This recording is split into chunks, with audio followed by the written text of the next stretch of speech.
예수님은 오늘은 손장하는 씨앗의 비유를 이해하며 신앙 손잔의 비교를 알고 올바로 손장하는 자가 되고자 합니다. 오늘 말씀의 내용은 아주 쉬워요. 그대로 써 있습니다. 26절 말씀 보니까 또 이르시되 하나님의 나라는 사람이 씨를 땅에 뿌린과 같으니, 하나님의 나라라는 말이 나오면 천국만 이야기하는 거 아니라 하나님의 역사하시고 지배하시는 모든 것에 모든 일을 얘기합니다. 매주처럼 말씀드리고 있지만 우리 교회도 하나님의 나라입니다. 왜냐하면 우리의 리더, 우리를 이끌어 주시는 분은 우리 주 예수님이고 그리고 하나님이기 때문입니다. 여러분들의 우리가 신앙생활을 할 때 그곳에는 그 장소는 하나님의 나라입니다. 왜냐하면 하나님이 이끌어 주시는 자가 살고 있는 곳이기 때문입니다. 오늘 말씀은 하나님이 나라는 이런 것 같다, 이런 곳이다 라고 얘기하는데, 하나님의 나라, 하나님의 역사는 씨 부리는 자가 땅에 씨를 부리는 것을 통해서 시작하는 거다. 씨가 손자하는 것처럼 우리도 영적으로 손장이 시작하는 거다. 이렇게 가르쳐 주시는 겁니다. 자, 씨가 부러져 손장한다는 의미는 전에 주 예수가 말씀하신 말씀 4장 20절에 써 있습니다. 우리가 잘 아는 내용. 20절 말씀 보니까 좋은 땅에 부러졌다는 것은 그 말씀을 듣고 받아 30배나 60배나 100배의 결실을 하는 자니라. 여기서 씨는 말씀입니다. 근데 말씀을 듣고 받는 자, 마음으로 받는 자예요. 말씀을 듣는 자는 그냥 듣고 끝나는 겁니다. 말씀을 들었습니다 라고 끝나는 거예요. 말씀을 듣고 이해해서 그거를 마음속에, 마음의 기초까지 받아주는 사람이 말씀을 받는 자라고 합니다. 여기서 씨는 말씀이지만 그러나 말씀을 받는 자는 손장한다라는 것을 가르쳐주는 겁니다. 자, 여기에 계시는 사랑하는 형제자매는 그 마음을 가지고 계시기 때문에 지금 말씀을 열심히 듣고 계시는 겁니다. 말씀을 듣고 받는 사람이 되는 것이 모든 것의 시작입니다. 말씀을 듣고 받는 것, 그거를 자기 마음 속에 넣는 것, 그거부터 시작한다 라는 것을 기본적으로 잊어버리지 않는 우리가 되면 좋겠습니다. 우리가 그래서 손장 위에서는 말씀이 필요합니다. 말씀이 필요해요. 말씀을 읽고 묵상하는 그 시간이 필요합니다. 사랑하는 형제자매님, 우리가 사는 이 세상은 너무나 바쁩니다. 그러니까 앉아서 1시간이나 말씀을 읽고 묵상하는 시간 여러분들이 없을 거라고 믿습니다. 그럴 때는 매일매일 카카오톡으로 말씀 보내주는 또 그 애플리케이션으로 매일 성경을 말씀을 보내주는 그런 애플리케이션을 깔면 됩니다. 그러면 매주 나와요. 매일 나와요. 그 같은 시간에 말씀이 옵니다. 오면 그거를 읽고 묵상하면 3분 동안에 말씀을 읽을 수 있게 됩니다. 그렇게 하면 이상하게 하루 종일 그 말씀이 생각납니다. 그 말씀이 또 묵상하게 돼요. 바쁜 사람 그렇게 하면 돼요. 그렇게 하면. 그러면 매일매일 그 말씀을 받는 마음으로 그 말씀을 받으면 우리는 손자하기 시작합니다. 자, 다음에 27절 말씀 보니까 그가 밤낮 자고 깨고 하는 중에 씨가 나서 자라되 어떻게 그리 되는지를 알지 못하느니라. 예수님이 제일 우리에게 가르쳐 주시고 싶은 말씀이 바로 27절 말씀입니다. 무슨 말이냐면 우리 손자하는, 자고 있을 때도 손자. 왜요? 성령님이 역사해 주십니다. 저는 가끔 자고 있을 때 내일을 주일을 준비해야 되는 거를 깨닫게 가르쳐 주십니다. 선녀님이. 금 속에서 그건 어디 갔지? 그러면 일어나면 준비해야지. 이렇게 오늘도 그렇게 일어났습니다. 그걸 잊어버렸구나. 그런 금을 볼 수 있게 해주십니다만, 손녀님은 우리가 깨고 있거나 자고 있을 때거나 뭐 아무것도 못할 때도 계속 우리를 손자시킬 수가 있는 분입니다. 근데 우리는 씨를 뿌리고 물을 주면 싹이 나고 손자하는 사실을 알고 있지만 왜 그렇게 되는 메커니즘은 우리는 모릅니다. 사실. 우리는 그 아이들에게 수요 예배, 우리 보이고는 수요일에 합동 예배를 드립니다. 아이들이랑 함께 합동 예배 드리고 제가 설교를 하는데, 그때 아이들에게 얘기를 합니다. 씨를 넣고 물을 주면 왜 이렇게 손자되는지, 뿌리가 나오게 되는지 신기하지.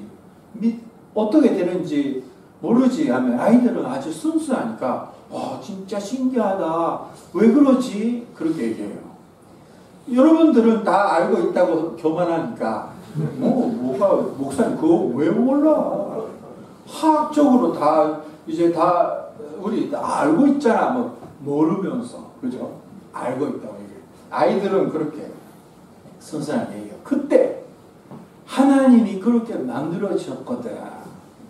하나님이 대단하지. 그러면 아이들이 하나님이 대단하네. 이렇게 얘기해요. 너무 예뻐요. 얼마나 하나님이 이 아이들을 사랑하는지 모릅니다. 우리는 다 모릅니다. 우리의 믿음의 손자도 왜 이렇게 손자되는지 모릅니다. 이거를 잊어버리지 마십시오. 이렇게 하면 난 이렇게 손자하고, 이렇게 공부를 하면 난 이렇게 손자할 것 같다. 이러고 그렇게 생각하지만 왜 그렇게 되는지 모르는 거예요. 사랑하는 여자장님, 인생 속에서 참 아픈 시기도 있고 어려운 시기도 있어요.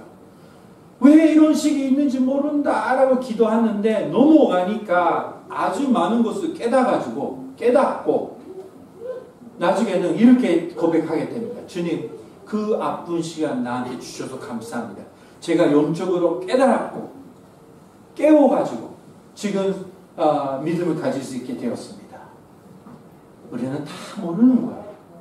자, 이 모른다. 내가 어떻게 손자하는지 내가 모르고 있다라는 마음이 있으면 이제야 우리는 하나님께 맡길 수 있는 마음이 생깁니다.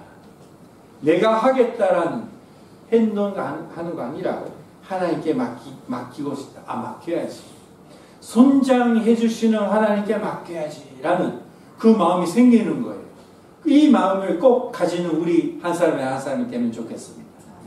하나님께 맡기는 마음. 말씀을 듣고 받고 나서 하나님께 의지하는 마음. 이것이 우리에게 제일 필요합니다. 이것이 없는 분이 어떻게 된다면, 교회가 더 이런 교회라면 나는 손자하는데, 목사님이 더 훌륭한 목사님이라면 나는 손자할 건데, 그 목사님처럼 그렇게 생각한다면 그 목사님 설교만 계속 들어보세요. 손자 안 해요. 이상하게. 하나님은 저 같은 부족하고 말 못하는 그 목사님이 설교하는 거를 기도하고, 그러나 그 목사님 입에서 나오는 말씀은 나는 꼭 받아야겠다, 그렇게 결심하는 자를 손자시켜 주십니다. 이 사실을 제가 옛날 몰랐어요. 제가 전도사 때 아무것도 모르던 교만한 전도사님 때 목사님 설교를 하시는데, 목사님 설교가 너무 부족하다고 생각하는 겁니다. 교만하니까. 그런 전도사가 제 밑에 오면 진짜 혼날 건데 제가 혼날 수 없을 것 같아요. 제가 그런 전도사였습니다. 그러니까 목사님 설교하는 시간에 제가 성경책을 보면서 연구를 했어요. 목사님의 설교의 잘못이 어딘지. 진짜 이게 이런 전도사 어디 있습니까? 진짜 무섭습니다. 제가 옛날에 교만하게 되면 이렇게 된단 말이에요. 목사님의 설교 이런 부분이 잘못됐다. 이게 메모랍니다. 그렇게 하면서 나는 공부가 된다고 생각하는 거예요. 그렇게 전도사 생활을 하니까 어떻게 됩니까? 제가 하나도 손자 안 하는 거예요. 손장 안 하는 전도사예요. 손장 안 하는 전도사가 지도하는 주일학교 손장 안 합니다. 손장 안 하는 안 하는 전도사가 지도하는 그 천년부도 전혀 그 놀기만 하고 갔지. 맨날 같이 먹고 손장. 무섭습니다. 참. 저는 그거를 깨달을 수 있게 하나님이 도와주셨고 많이 혼내주셨고 나는 진짜 아무것도 몰랐구나 해서 목사님 그동안 죄송합니다. 제가 너무나 교만해가지고 목사님 참 어렵게 만들었습니다 라고 회개했어요. 그랬더니 목사님 괜찮아. 나도 부족했다. 이제부터 열심히 하자. 그래가지고 모든 제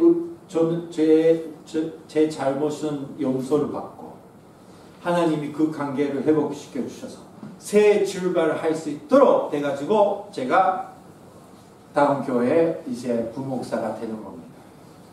사랑 현재자님, 우리는 어떻게 자기가 선장하는 것 자체가 모르고 어떻게 하면 선장하는 것도 모르고 도대체 내가 선장하고 있는지도 모른다라는 거예요.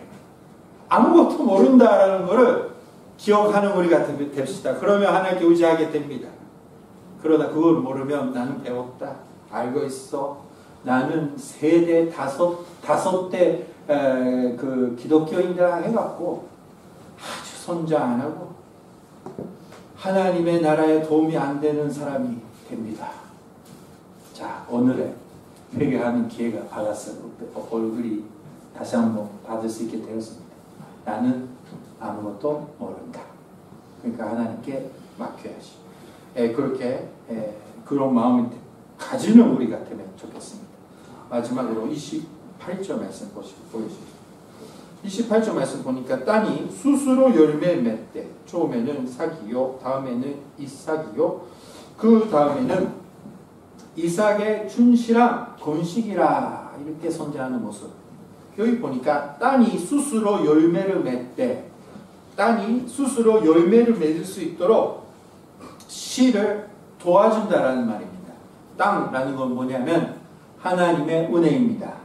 우리가 선장하고 할 수 있는 은혜는 이미 하나님이 충분하게 주셨습니다. 지금부터라도 우리는 선장될 수 있습니다. 다 주셨어요. 사랑하는 형제자매. 또 새로운 프로그램, 새로운 설교, 새로운 그런 거 필요 없습니다. 있으면 좋지만 있으면 좋아요. 우리는 이제 하나님의 은혜가 충분히 있다라는 걸 아시면 되겠습니다. 더 환경이 좋아지면 더 새로운 뭔가 우리가 받으면 은사를 받으면 선장한다. 그거 아닙니다. 이미 선장할 수 있는 은혜를 충분히 하나님이 우리에게 주셨다라는 말입니다. 자, 이 땅을 스스로 씨앗의 손자는 대하여서는 4장 32절 말씀 보니까 이 교자씨의 손자를 이야기하는 것을 보면 금방 알게 됩니다. 32절 말씀 보니까 이렇게 썼습니다. 심긴 후에는 자라서 모든 풀보다 고지며 큰 가지를 내나니 곤준의 새들이 그 그늘에 깃들을 만큼 되느니라. 고 말씀하고 있습니다. 말씀하셨습니다. 곤준의 새들이 그 그늘에 깃들이를 만큼 손장한다는 거예요. 이 말씀이 아주 의미가 있습니다. 자기 위해서만 신앙생활을 했던 사람이 손장되면 이제 이웃을 사랑하고 이웃에 도움이 되는 사람이 된다는 겁니다. 우리가 손장하고 있는지 그거를 통해서 확인할 수 있습니다. 우리의 존재가 사람들의 독이 되고 있습니다. 독이 아닙니다. 도움이 되거나 또 이웃을 사랑하는 그런 사람이 되고 있는지 그거를 통해서 우리가 선자하고 있는지 잘 알 수가 있습니다. 자, 바울은 고린도전서 3장 6절 말씀 통해서 이렇게 고백하고 있었습니다. 나는 심었고 아볼로는 물을 주었으되 오직 하나님께서 자라나게 하셨나니. 고린도 교회는 바울이 처음에 가서 바울이 가서 선교 활동을 통해서 생긴 교회입니다. 아볼로는 나중에 왔던 훌륭한 설교자예요. 바울은 말씀의 씨를 심었고 아볼로는 은혜의 말씀을 통해서 선지자될 수 있도록 물을 주었다. 그러나 중요한 것은 하나님께서 자라게 한다. 이거를 우리는 잊어버리면 안 됩니다. 자, 오늘 말씀을 정리하겠습니다. 말씀을 들으면 받는 마음을 먼저 기초적으로 우리가 가져야 된다. 언제든지. 그리고 우리는 어떻게 선지자되는지 하나도 모른다. 그러니까 모든 것을 아시는 주님께 맡기는 마음을 가지자. 그리고 우리가 선지자하는 것은 하나님의 은혜가 이미 충분하게 있기 때문에 우리는 선지자할 수 있는 용량이 있다. 그리고 우리가 선지자하면 이웃을 사랑하는 자가 되는 거다. 그거를 통해서 내가 선지자하고 있는지 확인할 수 있다. 그렇게 믿고 이 2024년도도 영적으로 믿음적으로 아주 많이 성장하는 사랑 형제 자매 되시길 주님의 이름으로 축원합니다. 기도하시겠습니다.